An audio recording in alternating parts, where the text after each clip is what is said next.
toughest sermon of the year for me, okay?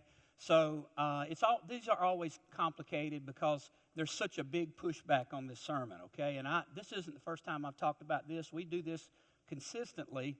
And let me preface by saying this is not an ask. We're not launching a capital stewardship campaign. We're not asking you for anything. And as I say so often, I don't want something from you. I want something for you. But this is going to be uncomfortable for a lot of people in the room.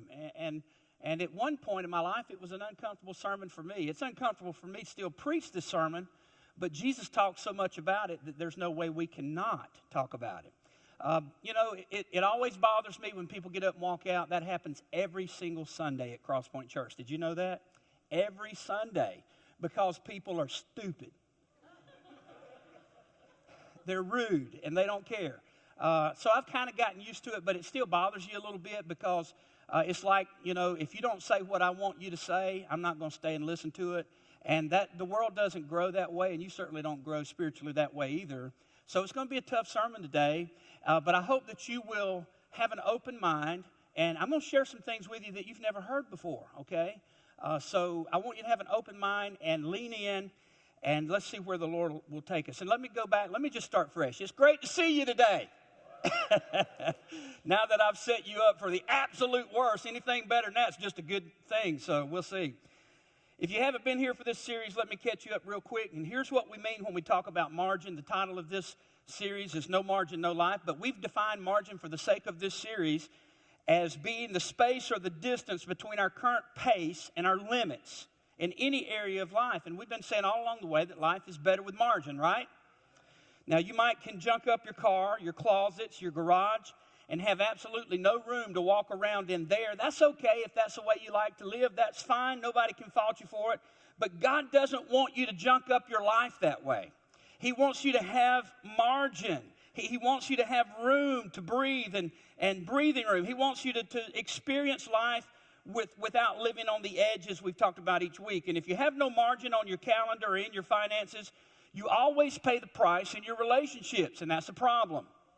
So some people believe spending everything that comes in is just a way of getting the most out of life. However, I'm telling you this, living without margin is not getting the most out of life. It's losing control of your life.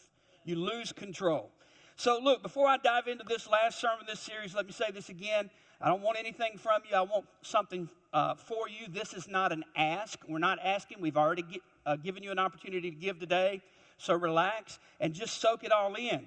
So we're not asking for anything. We're not doing anything to put you in a bind or to make you uncomfortable. A few weeks ago, though, we talked about creating margin on our calendars for the most important things in life, and we talked about those most important things and defined that. And I told you that when we have a limited, you and I, we have a limited amount of time. There's not an abundant supply of time.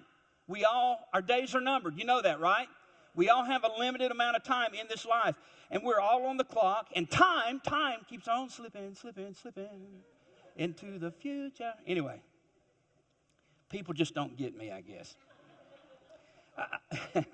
I think it's true for all of us in this room that our money is limited, much like our time, right? And like our time, we get into a mess when we don't limit what we do with our money. And we covered time today. We're going to talk about our money. If we don't prioritize our calendar and leave some margin for the most important things, our relationships are absolutely going to suffer. If we don't prioritize our money and leave some margin, eventually, again, guess what takes the biggest hit? Our relationships. And look, people think that infidelity is the number one cause of divorce in this country. That's not it. It's money. It's the money, honey. The money is the problem. It's the leading cause and the most important factor in marital breakdown. But there's a big difference between our time and our money. We've talked about the similarities. There's a big difference between our time and our money that we do need to cover today. And I think most of you know what it is. Here's the difference. You can't borrow more time. You just can't. But you can borrow more money. Right? And the majority of people in our country have run out of their own money, so they've borrowed someone else's money. You can't borrow time when you run out, but you can borrow money when you run out, and that's not always a good thing. Most Americans have a lot of stuff, but they don't really own it. There's a lien against most of it. It is common in our culture to use someone else's money when we run out of our own. So that leaves no margin in our finances, and it's the main reason that marriages, families, businesses, and relationships are under such an incredible strain today. And again, we have a lot of stuff, but we don't seem to be enjoying the stuff we have because of the pressure that comes along with having a lot of stuff. So let's talk about how to build some financial margin in our lives. Let me tell you what I'm doing. People always get really ticked off with me because I don't always read a whole bunch of scriptures. And I'm going to go ahead and tell you up front, I'm building up to the one passage of scripture that I'm going to cover today. I'm going to talk about it all the way through, and it's like the big reveal at the end. I'm going to throw that scripture at you, okay? So I'm going to lay a foundation for it, and then we're going to unveil it, and it's just going to be a big, big finish to the whole series. Y'all ready? We're going to make sure that everybody leaves with something today. But, you know, the truth is we have a lot of stuff, but we don't enjoy it, so we're going to talk about that today. And listen, you don't have to be a Christian to benefit from what we're talking about today. We have a lot of people that come here every week that they're not, necessarily believers yet. They're just kind of checking this place out. We say that Crosspoint is a place that you can belong before you believe, and a lot of people have bought into that, and they feel no pressure to believe something they're not ready to believe, but we create an environment for them to be welcomed when they get here. But what I'm talking about today will work for everybody in the room. And again, I'm trying to help you, not hurt you. But if you're a Jesus follower, to all the Jesus followers in the room, you don't have the option to push away from the table on this one, okay? Why? Because there is an undeniable connection in your relationship with Jesus and your willingness to get your financial house in order because of what Jesus taught us about money. So I'm going to start by telling you something you may have never heard before, and this is really going to make a difference in your life, so listen up. You guys okay? All right, let's go. Here's the thing, and if you're following along in the app, you can start filling in the blanks, and I think we've already started, but here's another one for you. There is a huge difference between standard of living and quality of life. There's a huge difference between standard of living and quality of life. Now, Josh, my son-in-law, who's also our student ministry pastor, he is a proud graduate from the University of North Carolina at Chapel Hill, and he wears those colors proudly. And there's a little pushback in their household because we like orange and blue, and he likes Carolina blue. So anyway, he was a marketing major, and he's kind of our resident expert on all things as far as our marketing outreach and our programming here at Crosspoint. And I think that and we haven't discussed this, but we'll discuss it during the break if I'm wrong. I don't think I'm wrong, and I think he'll agree that now he's under pressure to agree. Amen. He's all in. But listen to this. I'm going to unpack this, and you got to get this to kind of understand what I'm fixing to say. Successful businesses plan their advertising around market research. How am I doing? This is just a fact. That research, the research that they plan around, it tracks consumer behavior. You and I are consumers, and they want to know how we behave so that they can attract us and pull us in. In other words, companies want to know what's going to work, what will cause Mr. and Mrs. Consumer to stop window shopping and actually walk through the door to touch, test, and ultimately purchase their product. You get that, right?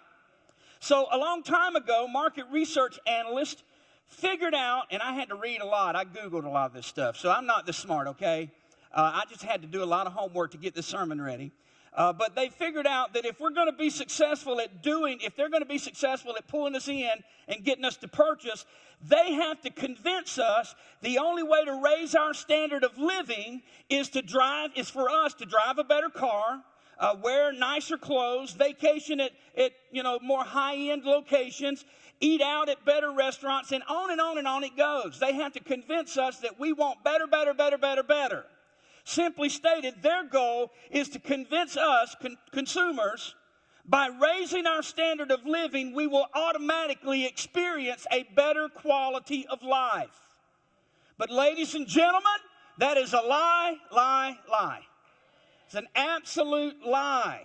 Listen, I know tons of people right now who are experiencing a higher standard of living than they've ever had before. They're driving the nicer, more expensive cars. They're living in bigger homes, all that stuff. And yet their quality of life is on life support. Their quality of life sucks. And this is stuff people have told me, okay? I've counseled couples whose standard of living has been raised exponentially since they've been together in their relationship. Their standard of living has gone way up, but they still spend the majority of their time fighting over money. They have more stuff than they've ever had, but they aren't enjoying the stuff that they have. Why? Because there is a huge difference between standard of living and quality of life.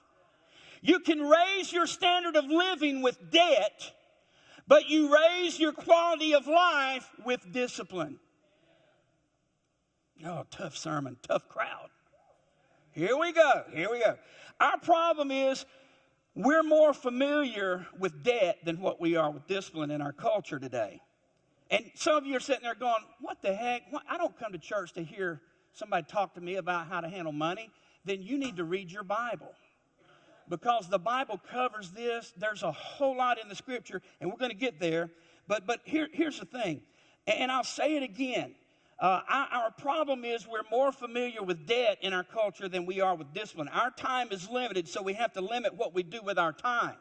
And while we can't borrow time, we can borrow money because we like debt more than discipline. And I'm telling you, don't confuse standard of living with quality of life, because the two are not the same. They're just not. Listen, I've counseled hundreds of married couples over the last 34 years. Looking back, many of those couples lived in big houses, drove expensive cars, but didn't like being in the house or the car at the same time. That's a problem. At some point along the way, we all will realize there's a difference between standard of living and quality of life. This is why financial margin is such a big deal. Now, I'm going to read a statement, and I want you to let it sink in, okay? And this is the pushback. This is the one we get every time we talk about this. But this is so important. We're building up to what Jesus said. Jesus is going to talk to us at the end of this sermon. It's all going to come together. But here's the statement. And rather than getting up and walking out, I want you to let it sink in. Here it is. Creating financial margin may lower your standard of living, but it will raise your quality of life. I promise you that's a true statement. And at some point along the way, quality of life is going to become more important to you than your standard of living. Sylvia and I are already there. Quality of life is so much more important to us than standard of living. Some of you are already there. Others of you have stuff right now that you wish you didn't have. You wish you didn't have it. You're living in a house that you wish you hadn't have bought. You're driving a leased car, and you're thinking, how the heck did I let that joker talk me into a lease on this car? You feel stuck because you can't dig out of the hole that you found yourself in. You have a closet full of clothes, and if you're like most people in the country, you stood in front of your closet this morning, even though it's packed, the rack is full, and you're standing there going, I have nothing to wear. It's Sunday, and I have nothing to wear. Jeez, come on. Somewhere along the way, we bought into the lie that if we increase our standard of living, we will increase our quality of life. Most of you make more money today than you've ever made before, but still have no financial margin. And it's because, and I'm just going on statistics. I don't know your personal finance. I'm just going on general statistics for this country. But still, we have no financial margin, and it's because we all have fallen for the same lie over and over. The lie is our standard of living will increase our quality of life, and it's just not true. It's just not true. And now that you've thought about it, you know deep in your gut that that's a lie. And again, are you guys okay? Still with me? So let me tell you 3 things I know about you, okay? 3 things I know about you. Number 1, you're living on a percentage of your income, and it's a high probability you don't know what it is. You don't have a clue what that percentage is. And look, if you don't decide what percentage of your income you're going to live on, culture will make that decision for you. Our culture, our society will make that decision for you. If you don't decide on a percentage, Crabtree Valley Mall will decide for you.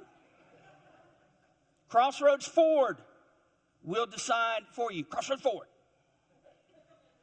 But if you decide ahead of time what percentage of your income you're going to live on, it won't matter how much the bank approves you for. You have already decided how much you're going to spend on that new car, that new house. And don't get me wrong, I love real estate agents. My favorite one sitting right back there. She's bought and sold for me, and she'll be the next person I use when I don't buy another house. Because we're done, Candy. You knocked it out of the park the last time, and Candy Q, the realtor for you. She's phenomenal. We got a church full of realtors here, okay? And I'm all about real estate agents. She fought for me and saved me a ton of money and was phenomenal. We have a lot of car dealers in our church. And I'm not knocking car dealers. You know, I'm a car guy. My dad was a paint and body man. We restored classic cars, and I'm a car guy. And I generally trade, every 2 or 3 years. And I just traded again. I'll talk to you about that in just a few moments and explain kind of what's happening. And I think most of the realtors and most of the car dealers, I'm real close friends with them. At least before the sermon started, we were very close friends. But if you don't decide what percentage of your income you're going to live on, somebody else is going to decide for you. Let me give you an example. Sylvia gave me permission to tell this story, and we still have the shakes and the jitters over something that happened this week. We have a plan. We're 10 years away from retirement, and we decided a long time ago what we wanted our retirement to look like. So we've been putting back for that, and we've got a plan that we know there's certain things, certain elements that's going to make our retirement what we want it to be. So we've started, while I'm still getting paid, and I can pay some bills and get a few things paid off, we're putting a few pieces in place so that I can pay for some things that we want to do and enjoy it debt-free when we retire. So I bought a truck to pull a camper, but we had not bought the camper, and I knew a little bit about that because people have talked to us about campers. We've been shopping campers for a long time. But anyway, we took a day off this week. After Night to Shine, everybody should get a day off because while it was a great event, it was hell week for us getting ready for it, I'll tell you. But we decided to take a day off, and on Tuesday, we were going to take 2. We were going to take Tuesday and Wednesday and just get out of town, and we were going to travel the state and just look at RVs, okay? And we had a budget. We knew exactly what we wanted to spend on one, and we knew what our timeline was to get it paid off. And we've created financial margin in our life that we have now that we've never had before, and it took several years to get there. So we went to 3 places in Raleigh, and we just kind of roaming around. And finally, we get to Garner. There's an RV outlet there, and I like the people. It's kind of a Christian-based theme that going on there, and it was a good vibe. And we get there, and we want an RV a couple of years old that somebody else has already lost their shirt on. You drive it off the lot, and you lose 20 or 30%. And I thought, well, let somebody else do that, and I'll go find a real nice used one. Okay? So anyway, we're looking at used RVs, and we were serious. We found a couple we were interested in, and I said, well, let's just run the numbers. So I give them my information, and they run my credit, and they come back with this. They said, man, you can have anything here you want. Really? I'm like, really? Well, what you got? Let me show you this. So we go over, and I ain't kidding you. We looked at an RV that looked like a New York City high-end condo. We walked in there, and my wife, she gravitates right to the kitchen. She goes, this is nicer than the kitchen at my house. And it's just gorgeous. And we kind of got caught up in it. And so, when, and no kidding, they took and they marked about $40,000 off this thing. That's what their markdown was. That's more than what we were intending to pay for a camper. Okay? We see these little campers that look like bullets, and we go, hey, we can afford that one. Them little bitty, we can buy that one, right? So anyway, we're in this high-end, the nicest one on their lot, and they set us down, and, now we're getting the VIP treatment. Long story short, he comes back and he says, Mr. Pounders, you can have this camper for this amount of money, and here's what your payment would be. And I'm like, my payment would only be that? I'm on a 10-year plan. I'm thinking, he goes, yes, sir, for 20 years. And I said, the hell you say?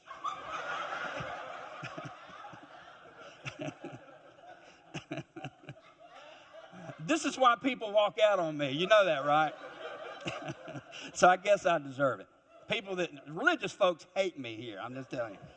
Anyway, we were carried away, and we're still enamored, really. And so Sylvia and I did the Dave Ramsey thing. We said, hey, we really love the camper. We're going to go sit down and talk about it. And Natasha Banks? She gave us here we are looking at a $76,000 camper, and somebody gave us a gift card just so we could eat while we were in Raleigh. Natasha, I don't know what service she's going to be in, but we love you. Natasha saved us $76,000 this week.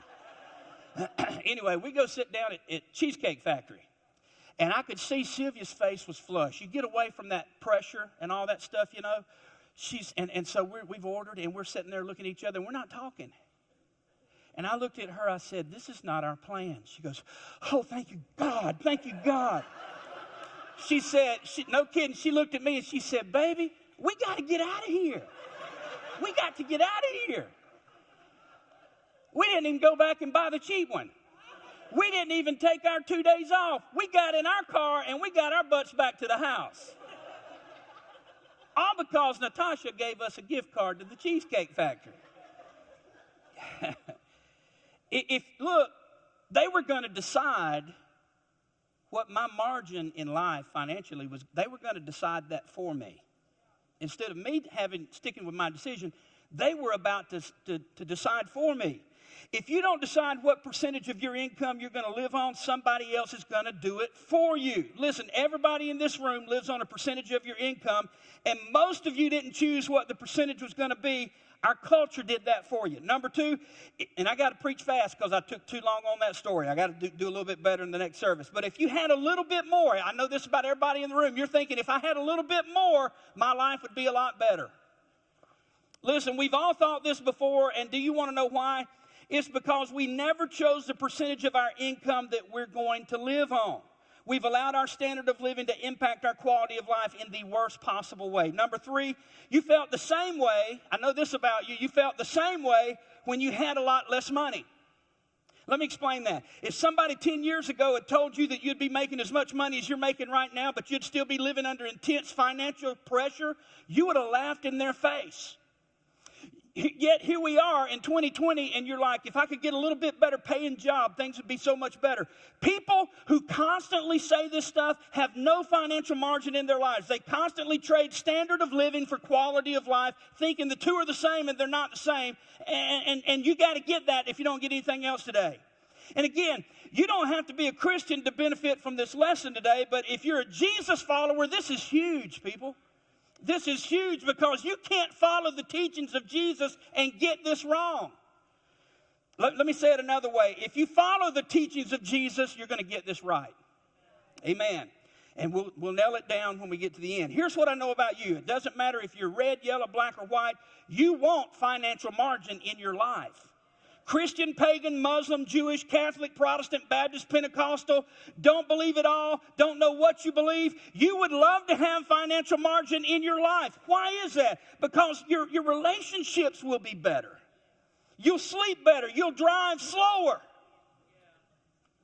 You can have prayer time without your mind wandering 1,000 different ways. You'll be more generous with your time, more generous with your money. We all want this because deep down we know that life is better with margin. And if you're sitting there thinking, stupid sermon, stupid preacher, I don't need this, then you're right.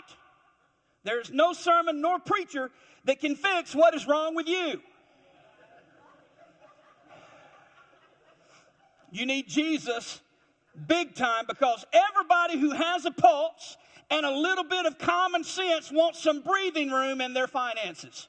And again, this is why people walk out on me. Listen, if I made $60,000 a year and I spend $60,000 a year, obviously I have no financial margin, right? If I spend everything I make, I have no margin. I talked to a guy last year standing right out there in our lobby. And I knew the guy very well, and he doesn't attend here. He moved away a long time ago, but he told me, he said, I make $250,000 a year. And he told me he was under incredible financial stress because his family was not living within their means. No margin, no life. And I know this is hard to imagine, but people who make $250,000 a year and spend $250,000 a year feel the same financial pressure that you do. and, making much less but spending all that comes in. In fact, their pressure may be a bit worse. Now, let me explain why. Because if you lose a $60,000 a year job, you have a good chance of going out and finding another one somewhere. But if you lose a $250,000 a year job, those are few and far between. There's not that many of them out there. And I'm telling you, the more money people make, if their spending tracks with their income, the pressure just intensifies more and more and more. God created us to have margin in our life. When you live your life to the limit, you have purchased and borrowed your way into slavery. There's a scripture I'm going to add at the end. Now, all of a sudden, you no longer have say about what's going on in your life. You can't vacation there. You can't buy that car. You can't live in that house. You can't go out and afford to eat at that restaurant. Your debt, your bills are dictating to you what kind of life you're going to have to live. It's finally caught up, and they're telling you how you can and you can't live. So you're a slave to your debt because your standard of living exceeded your income. Eventually, it exceeded your credit limit, and finally somebody sent you a letter in the mail that said something like this: "We are sorry, but we are placing you in credit limit timeout." Right? And they cut you off. You become a slave to your debt. And look, we love to blame everybody else and take no responsibility for the poor choices that we make, don't we? We made a great decision to come home this week. Let me tell you about the dumbest decision I've ever made financially in my life. Because I'm only safe to talk about my stupidity, not yours. Years ago, I owned a used car lot. Actually, that car lot owned me. I had over $500,000 in used car inventory. And all that was floor planned. In other words, somebody else owned those cars. I had 3 months to sell them. If I didn't sell them within 3 months, I had to pay for them completely, just pay them off. So if they didn't turn over in 3 months, man, I just was digging myself a deeper hole. Suddenly, things went from bad to worse because the used car market dried up in Fayetteville. And the reason was new car dealerships started extending credit to people that didn't have any credit. And that was my base. That was people that I marketed to and that I pulled in. I'd try to help people that were trying to start over. And all of a sudden, anybody could go to a new car dealership and get the same kind of credit that they could get from me and get a brand new car instead of a used car, right? So they were basically pushing me out of business when they took that business from me. And then we had a war that broke out, and soldiers, which was my main clientele, they started deploying like crazy. And then it gets worse. Here's the worst thing about this car lot. Because I was so excited and I was so convinced that it was going to be phenomenal, I named my car lot Cross Point Autos. I put the church's name on it. Stupidest thing I've ever done in my life. And let me tell you right now, I wish looking back that I had named it Covenant Love Classics or Rockfish Rad Rods, anything but Cross Point Autos. But because I put Cross Point's name on it, I fought a lot longer to try to keep my head above water, and I stayed in the business a lot longer than what I should have. When I went under, I blamed everybody else. I blamed new car dealerships for the way they were extending credit to my clientele. I blamed the war. I got mad at the president. But the truth was, I made the poor decision to go into the car business. Here's the bottom line. Preachers were created to spread the gospel, not Mustangs and Silverados. That's just the truth. Now, if you're a Christian, this is a really big deal because Jesus talked a lot about money. In fact, he said so much about money that you can't be a Jesus follower if you aren't willing to hear what Jesus has to say about it. Let's break it down just a little bit. In Luke 16, Jesus tells this fascinating parable about a money manager who gets fired, and he decides to leverage his opportunities so that when he gets fired, he'll still have a job. And at the end, Jesus draws a conclusion, and this is what Jesus says. Here's our text for today. He said, no one can serve two masters. Nobody can serve two masters. Have you ever worked on a project where there was no clear boss identified, and 2 or 3 people thought they were the boss? It's mass confusion, isn't it? You don't know who to listen to. This happened on Night to Shine, at Night to Shine when we were trying to set up last week. I saw somebody doing something, and I wanted that particular thing done a different way, and I approached them about it. I said, I don't really want to see this done this way. And let's do it this way. And they said, I'm sorry, PT, I'll fix it right away. Sylvia told me she wanted it this way. And I said, for the love of God, man, why didn't you start with that? You're trying to get us all killed. Do it her way. I'm out. I'm backing out, you know. And he was so confused. He's like, do I do it your way? I said, do it her way.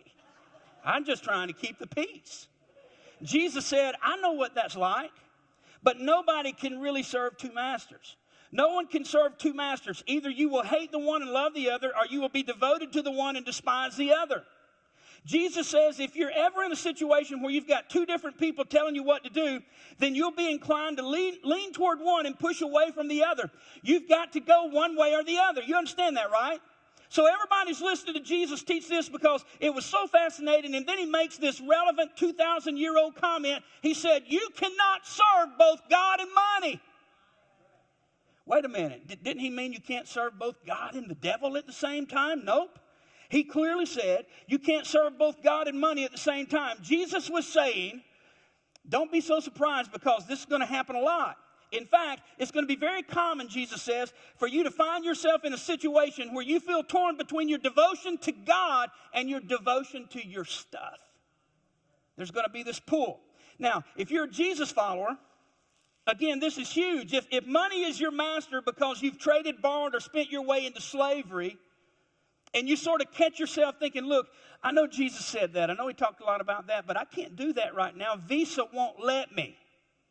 My mortgage company won't let me. Look, if you're so enslaved that you're not practicing what Jesus teaches about money, then it's tough. Look, this is a hard thing for me to say. But if you're so enslaved by your debt, then it's tough to say that we're an all-out Jesus follower, isn't it? If we can't follow him in this area of our life as well. And if you worry about money all the time, you must hate the verse that I read a few weeks ago in Matthew 6:25, where Jesus said, don't worry, don't worry, don't worry. Don't worry, don't worry, don't worry about your life. He basically said, to paraphrase, if I can take care of everything in nature, the birds of the air, can't you trust me to take care of you? Why are you worried about all this? Hey, I want to follow Jesus, but how can I not worry? Look at the mess I've made with my finances. But you know, PT, I love singing the songs. I love to pray, and I love to see, you know, the baptisms, and I love the messages sometimes. But honestly, when it comes down to actually doing this stuff, I do what I can, but some of it I just can't do. And you've allowed your mismanagement of your money to keep you from being an all-in Jesus follower. He can't be your master because you're a slave to your debt. And that's tough. It's a big deal. And hey, I get it. I know how this happens. It's happened to me in my past. So I'm not standing in judgment today.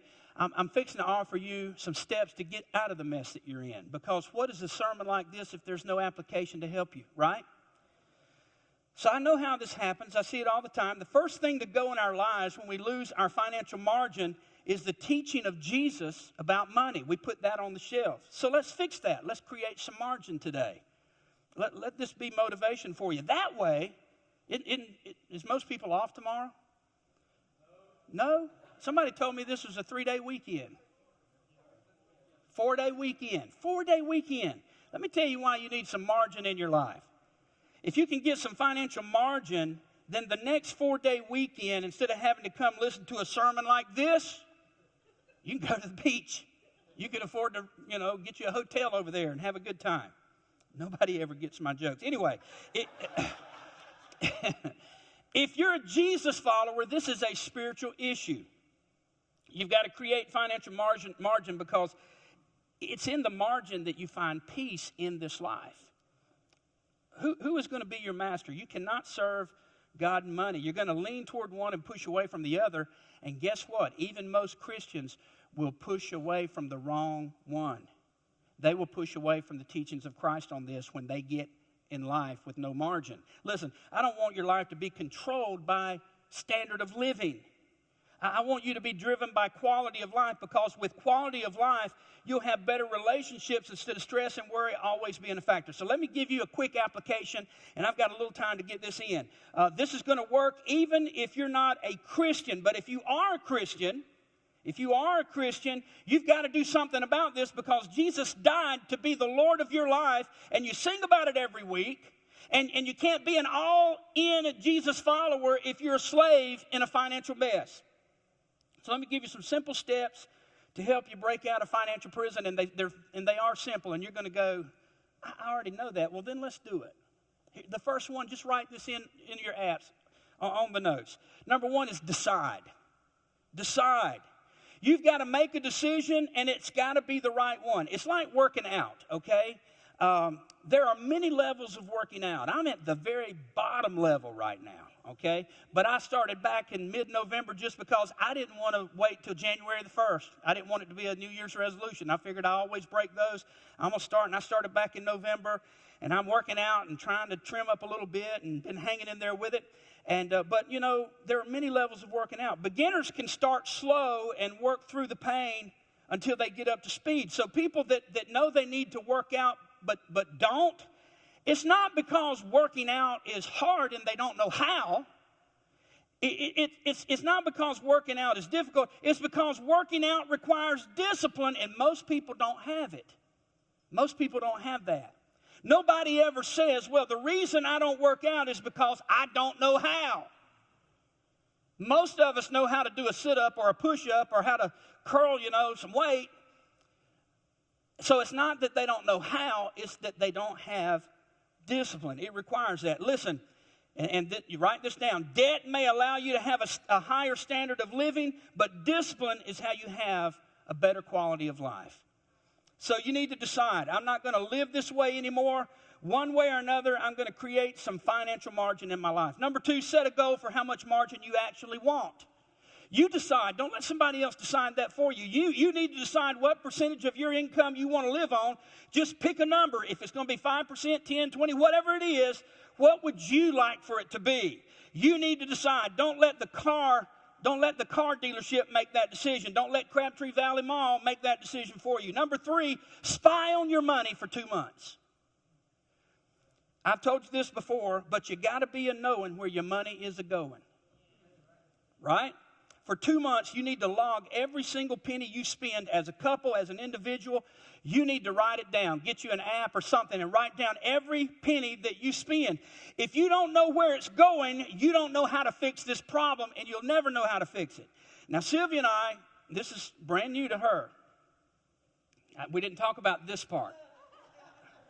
But we've done this before, and it's not easy, but this is something that everybody has to do. We're going to do this for the next 2 months with you because we don't want you to go it alone. We did this years ago. It works. We're doing it again. You owe it to yourself and your family. You owe it to your Heavenly Father to know where your money is going. You will never create financial margin until you know where your money goes. So spy on your money for 2 months and do something the federal government doesn't have the good sense to do. Don't raise your debt ceiling. Cut your spending. Cut your spending. You'll know where to cut because you tracked it, right? You'll never know where to cut back if you don't track it. For 2 months, you need to make a commitment to spy on your money. And I know we hate to cut spending, but let me say something we all need to hear. I want is better than I owe. I want is better than I owe. I want that car is better than I owe money on that car. I want to live in that house is better than I owe money on that house. I want is better than I owe. We really need to say this one out loud. Everybody ready? I want is better. It's hard to even say it, but would you put a little something into it? Let's do it again. I want is better than I owe. Because this just goes right to the heart of American insanity. Absolutely. Number four, develop a debt retirement plan. We've done this for several years now, a long time. And here's a few steps to consider. Go to Amazon and buy Dave Ramsey's book, Financial Peace Revisited. It's $15.29. You say, PT, I'm so broke I can't afford the book. Okay, here's plan B. Go to a local bookstore. The book is in just about every bookstore in the country. Find the book, take it off the shelf, find you a chair in the store, and go sit down and read chapter 8. Read chapter 8. It starts on page 67. But PT, I don't have time to go to a bookstore and read a whole chapter. Okay. Go to the bookstore, find the book, and turn to page 90 and page 91. Take out your smartphone that you're paying payments on and take pictures of page 90 and 91. Dave calls it the debt snowball program. Put the book back on the shelf without bending the pages. Then go home, open up your camera, and read those 2 pages and get started on a debt retirement plan. There is a way to get out of debt once you decide you're going to do it. And if you're not a Jesus follower, hey, this is good advice for you too. But if you are a Jesus follower, it's a mandate. You've got to do this. It's what it means to be an all-in Jesus follower. And listen, the chief competitor for your heart is not the devil, according to the words of Christ. The chief competitor for your heart is your stuff. Your stuff. And Jesus talked about it 2,000 years ago. And again, this may lower your standard of living for a season, but it will raise your quality of life. And Dave Ramsey loves to say it like this: pay now, play later. Cut your standard of living back now so you can enjoy a higher quality of life later. Life is better with margin. No margin, no life. And if you really want to tackle the financial mess that you've worked yourself into, then I'm announcing today that we're about to launch again Financial Peace University. And this time it's going to be held right here at the church. And Matt and Rachel Connor, right over here, raise your hands. They've been doing this in a small group for us for several years now. They're phenomenal at hosting and facilitating this class. And there's a sign-up sheet in the lobby. I always want to call her Sarah Connor, but that's Terminator, and I guess I've watched that too much. I have to reel that in. But she is a Terminator when it comes to debt, because they're getting close to being completely debt-free, or maybe they are. Are y'all there yet? Getting close.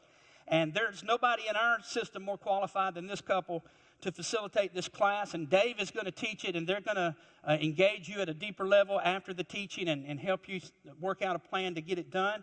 And if you're interested, because we don't know what the interest is going to be, there's a cost involved, and it's not a cost that we pass on, or that we charge. It's Dave's course, and you have to buy the materials. And Sarah Connor over here, the Terminator, she will tell you all about that if you sign up and give us a good contact number. And Charlotte, would you make sure there's some paper out? I think I forgot to do that. Just write Financial Peace on it. You know I always tell my staff, don't do anything handwritten, but today it's okay. So we want you to find your way out of the mess that you've worked yourself into. And why? Because life is better with margin. And look, folks, and I know I'm 2 minutes over, but here's the thing. This is not an ask. I don't want something from you. I want something for you. But the truth of the matter is, let's be real. If you get financial margin in your life, and people that know me, you know that I have the gift of generosity. It's a spiritual gift that God has given to me. Not only am I adamant about the church giving money away to help people in need every year, and we raise that to a higher level every year, I give a lot of my own money away, a very high percentage of my money, because I have the gift of generosity, and I try to help people everywhere I go. So if you judge me and go, he just wants our money, you don't know me. If you feel that way, you don't know me. But here's the truth. I'll be very transparent. If I can help you create more financial margin in your life, you will be a more generous person. It's just a natural outflow. When you get room and you get space in your life, most of you are so tied down that you can't be generous right now. You need to get on a plan, and you need to fix it so that you can be generous and you can be all in Jesus followers. That's just God's desire for us, to have more margin in our life. Let me pray for you. Father, tough day, tough sermon, because this is just kind of where the bulk of Americans live. And it shouldn't be that way for Jesus followers. If we're going to follow Jesus, we got to be all in. And Lord, help us to realize that one or the other is going to be our master. And I want Jesus to be my Lord. So help us to find our way out of this incredible strain, this incredible debt. And God will give you the praise, the honor, and the glory for it, as you do for us what only you can do, by setting us free. In Jesus' name.